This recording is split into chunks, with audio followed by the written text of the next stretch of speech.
So let's take a deep dive into the datasheet. So first of all, you can see that there's different models here.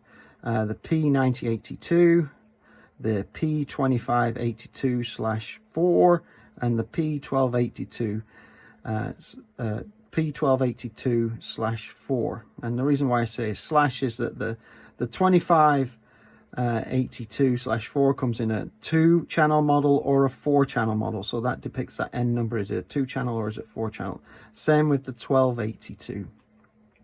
If we look at sample rates in this second section, you can see, as I earlier said, we have 9 gigasamples, we have 2.5 gigasamples, and we have 1.25 gigasamples. So the P9082M is a 2-channel, last digit's a 2. It's a P for a Proteus, it's an M for modular, and the 90 depicts that it's a 90 gigasample per second unit. The P25 is 2.5 gigasample, and the P12 is 1.25 gigasamples.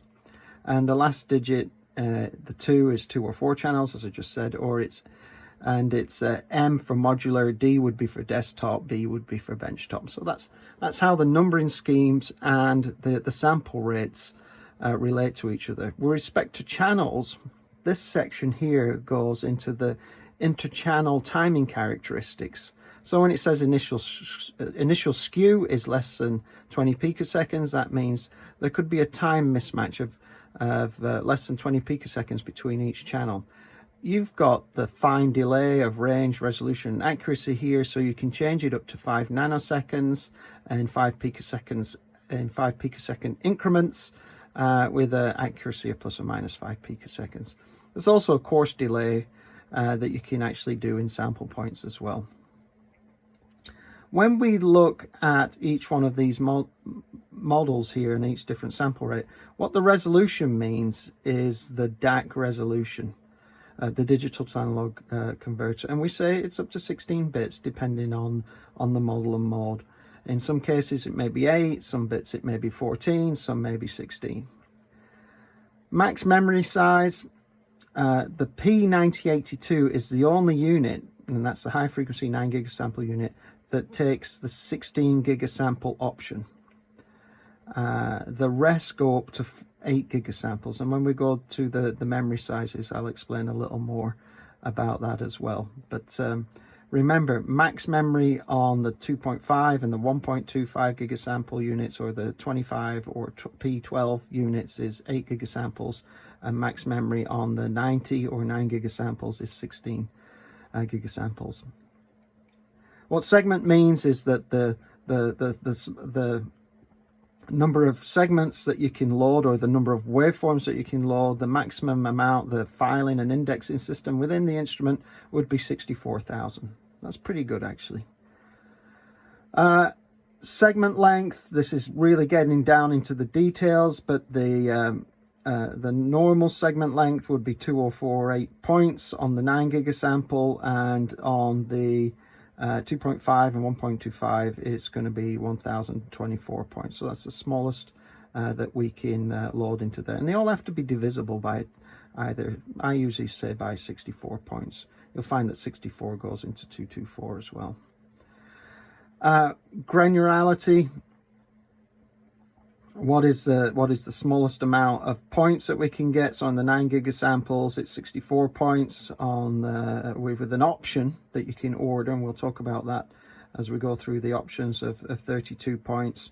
And then you can see on the other models it's 32 versus 16, and we can quite clearly see there's, in terms of the instrumentation, there is an architectural line I would draw here between the 9 gigasample unit, which is only available in 2 channels, gets up to 16 gigasamples of memory, has more has a larger minimum segment length and a larger waveform granularity than the 2.5 gigasample and the 1.25 gigasample units that we can see here.